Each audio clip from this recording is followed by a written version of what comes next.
MP মহোদয় এখন পর্যন্ত এখানে তিনিও আসলেন না। তিনি কি এই পাগলদের এমপি নন, নাকি তিনি শুধু জামাতের এমপি? যেভাবে মায়ের শুরু করছে, মানে কুত্তা যে আমরা পিটাই পাবো, আমরা কুকুরও পিটাই না। এইখান থেকে মনে করেন কোনার থেকে পিটানো শুরু করছে। তারা শিবিরের, এটা আপনি কিভাবে বুঝতে পারলেন? সেটাও অবশ্যই শিওর না, জামাতেরও লোক ছিল। প্রকাশ্যে বাদাম দিয়ে বিক্রি করে, ঠিক সেভাবে মাদক বিক্রি হচ্ছিল।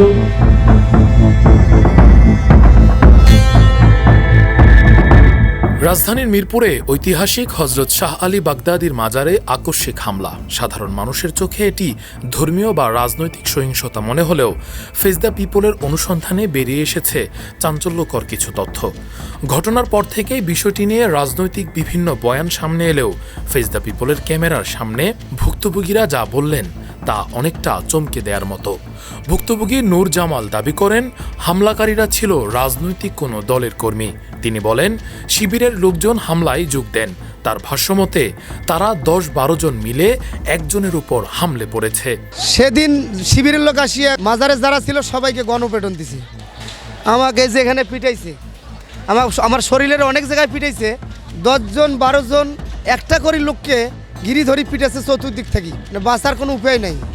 এমনভাবে বুলক করছে ওনারা যে মাজার থেকে যে কোনো লোক বাইর হয় বাঁচবে, সে বাঁচার মতো কোনো উপায় ছিল না। কিন্তু হামলাকারীরা যে শিবির কর্মী তা তিনি কিভাবে নিশ্চিত হলেন জানতে চাইলে ফেস দ্য পিপলের এমন প্রশ্নে মুহূর্তে পাল্টে যায় তার বক্তব্য। তারা শিবিরের, এটা আপনি কিভাবে বুঝতে পারলেন? সেটাও অবশ্যই শিওর না আসলে, কিন্তু এখানে সেদিন জামাতেরও লোক ছিল। শিবির নিশ্চিত না হলেও নূর জামান এবার দাবি করেন হামলাকারীরা ছিল জামায়াতের লোকজন। জীবন অবাক না করলে কে করবে? 28% মিল্ক ফ্যাটের অবাক করার সাথে ফ্রেশ মিল্ক পাউডার। জীবন অবাক করুক প্রতিদিন। জামাত বা শিবির এটা আপনি কিভাবে নিশ্চিত হলেন জানতে চাওয়ায় নূর জামান এবারও পূর্বের বক্তব্য থেকে সরে আসেন, না এটাও আসলে শিওর না। জামাত বা শিবির, এটা আপনি বুঝলেন কিভাবে? এটা কথাও ঠিক, সেটা আমি শিওর না সঠিকটা। যারা হামলা করেছে তাদের কাউকে কি আপনি চেনেন? প্রশ্ন করতেই নূরজামান তুলে ধরেন আবার নতুন এক বক্তব্য। জামাতের যারা হামলা করছে আপনি তাদের কাউকে চেনেন কিনা? আমি কয়েকটা 2-1 টুপিওয়ালা লোককে দেখছি, শরীয়তের লোককে দেখছি। যেমন এই হোটেলের পাশে, এই শালি বাবার এই গেটের পাশে হোটেল আছে, মানে কয়েকজনকার মধ্যে একজন। আর একজন এই ব্যবসা করে এই মিরপুর 1 নম্বরে ফুটপাতে, ওনাকে আমি দেখি, ওনাকে দেখছিলাম। উনি হামলা করেছে?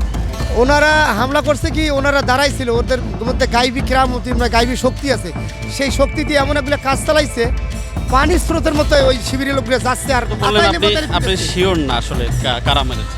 এটা কথাও সত্য, কিন্তু শরীয়তের যে পোশাক পরে আসবে সেভাবে আসে নাই, মানে ওনারা অন্য স্রোত নিয়ে আসছে। আমি 2-1টা টুপি পরা লোক দেখেছি, শরীয়তের লোক দেখেছি, আর মাজারের গেটের পাশে যে হোটেল আছে সেখানকার কয়েকজনকেও দেখেছি। নূর জামালের পর ফেস দ্য পিপলের ক্যামেরায় মুখ খোলেন নাজমা বেগম নামের আরেক ভুক্তভোগী। তার দেয়া বর্ণনা মতে সেদিনের হামলা মাজারের ভেতরের এক গভীর ষড়যন্ত্রের ইঙ্গিত দেয়। ভুক্তভোগী নাজমা বেগম বলেন রাত 11:30টার দিকে হামলাকারীরা এসেই মাজারের মেন গেট বন্ধ করে দেয়। আইসে মানে গেটগুলো বন্ধ করে দিছে, দুটোটা গেট উপরে বন্ধ করে দিছে। দেওয়ার পরে এইখান থেকে মনে করেন কোনার থেকে পিটানো শুরু করছে। পাবলিক যারা আছে, অনেক মানুষ হয়েছে তো বৃহস্পতিবারে, ওনারা মনে করেন একজনের পর একজন পরে গেছে দৌড়াইয়া, হেরট হকি, তারপরে মনে করেন বড় বড় পাইপ এগুলা হাতে যখন মারে, মানে কে কোন দিকে দৌড়াবো দিশা পায় নাই। কিছু মনে করেন গেটও লাগানো, বাইরানোর সিস্টেম নেই। তারা কারা ছিল? হামলাকারীদের কাউকে কি চিনতে পেরেছেন? এমন প্রশ্নে নাজমা বেগম জানান তিনি তাদের কাউকেই চেনেন না। আচ্ছা, যারা হামলা করেছে তাদের কাউকে আপনি চিনেন বা দেখেছেন? আমরা মুখ দেখি নাই তো, মুখ চিনবো? মানে এই মারামারির মধ্যে কি কেউ মুখের দিকে চায় দেয়? যেভাবে মায়ের শুরু করছে, মানে ওনাদের মানে জীবনের কোনোই নাই। কুত্তা যে আমরা পিটাই পাবো, আমরা কুকুরও পিটাই না। কিন্তু এই পুরো হামলার সময় মাজারের নিরাপত্তা এবং আইন শৃঙ্খলা বাহিনীর ভূমিকা কি ছিল? নাজমা বেগমের মুখ থেকে এবার বেরিয়ে এলো বিস্ময়কর অভিযোগ। তিনি বলেন হামলার সময় প্রশাসন সেখানে উপস্থিত ছিল, কিন্তু তারা আমাদেরকে বাঁচানোর বদলে উল্টো গেট আটকে রেখেছিল যাতে আমরা কেউ বেরোতে না পারি। প্রশাসন ছিল না তো ওই মুহূর্তে? এখানে প্রশাসন ছিল, এবং কি মনে করে প্রশাসনের গাড়ি দেখা চলে গেছে। ওনারা থাকে না, ওনারা গাড়িটা আনতে চলে গেছে। এখানকার দারোয়ান যারা মাজার গিয়ে এখানে ডিউটি করে তারা ছিল, এখানকার মাজারে খাদিম মহিলারা ছিল, এখানে ইমাম সাহেব ছিল, সবাই ছিল। সত্যটা তুলে আনার চেষ্টায় ফেস দ্য পিপল টিম পুরো মাজার চত্বর প্রদক্ষিণ করে।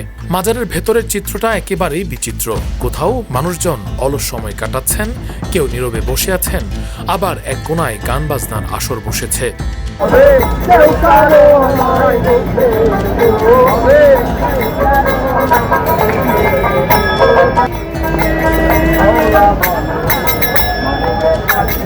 এরই মাঝে মাজারের মূল আঙ্গিনায় সাধারণ ভক্তদের দেখা গেল সেদিনের হামলার প্রতিবাদে বিক্ষোভ করতে। কারেন্ট দিতে গেলে যেমন আগুন লাগে, এই বাংলাদেশের জমিনে সমস্ত অলি আউলিয়া হলে আগুন। কিন্তু এই চেনা সুফি আবহের আড়ালে মাজারের আরও গভীরে প্রবেশ করতেই চোখ কপালে ওঠার মতো অবস্থা।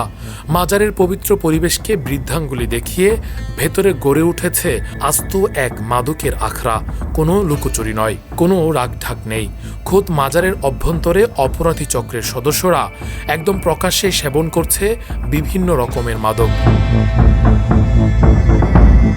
মাজারের ভেতরে চলা এই প্রকাশ্য মাদক সেবনের চিত্র ক্যামেরাবন্দি করতে গেলেই তারা চড়াও হয় গণমাধ্যম কর্মীদের উপর।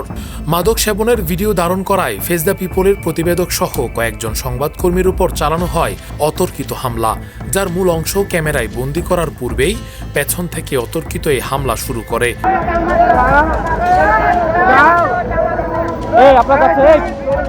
আপনার উপর কি হয়েছিল বলেন তো? আরে এখানে হচ্ছে গান্জার হচ্ছে একটা আসর বসাইছে, আমরা ধরতে গেছি, করে পাশাপাশি আপনাকে ধাক্কা দিয়েছে, আমারও ক্যামেরা দিকে তেড়ে আসছিল। হামলার সেই রাতে মাজার প্রাঙ্গণে উপস্থিত ছিলেন বিশ্ব সুফি ঐক্য পরিষদের মহাসচিব। ফেস দ্য পিপলের ক্যামেরার সামনে তিনি তুলে ধরেন তার নিজ চোখে দেখা সেই রাতের আদ্যপ্রান্ত এবং এর পেছনের আসল কারণ। তিনি বলেন, প্রতি বৃহস্পতিবার আমরা এখানে তাঁবু করে রাতে সুফি সাধুর কাজ করি। আমরা প্রত্যেক বৃহস্পতিবারই একটা তাঁবু করে পচট বিছিয়ে আমার সংগঠনের কাজের জন্য এই মাজারে আমি প্রত্যেক বৃহস্পতিবার সারা রাত্র থাকি। কাজটা আসলে কি, মানে কি কাজ? আমরা এই সুফি মতাদর্শের মানুষকে দাওয়াত দেওয়া।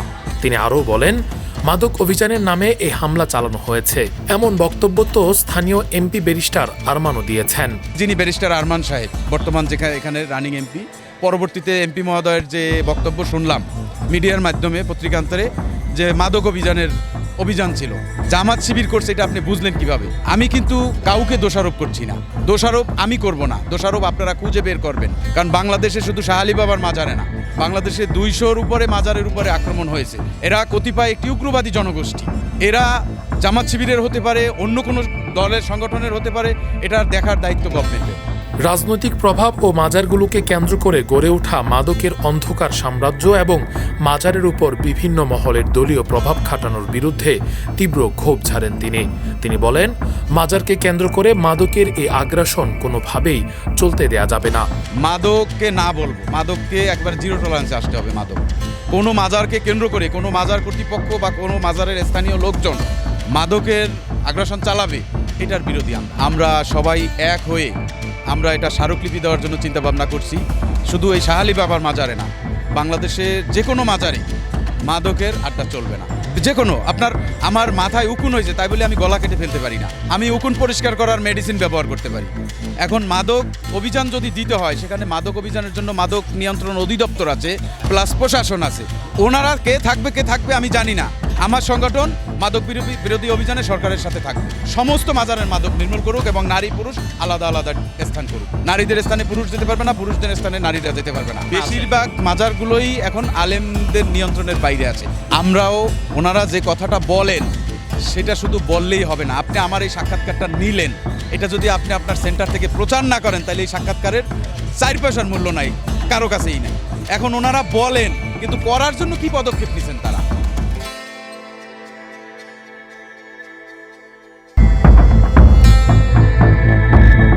কর্তৃপক্ষের বিরুদ্ধে ভুক্তভোগীদের অভিযোগের সত্যতা জানতে ফেস দ্য পিপল মুখোমুখি হয় মাজার কর্তৃপক্ষের, কিন্তু ক্যামেরার সামনে কথা বলতে বা ঘটনার দায় নিতে রাজি হননি মাজারের কোনো কর্মকর্তা। না, আমি কিছুই জানি না, দেখতে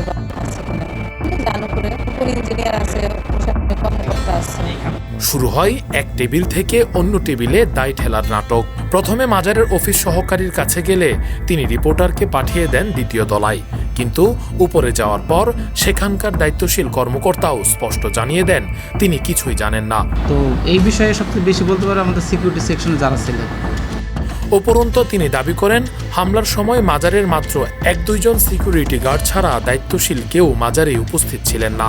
আর ওই সময় তো আমাদের প্র্যাকটিক্যালি মাঠে ছিল 2-1 জন সিকিউরিটি ছাড়া তো আর কেউ ছিল না আমাদের অফিস স্টাফ, সবাই তো অফিস টাইম করে চলে গেছে।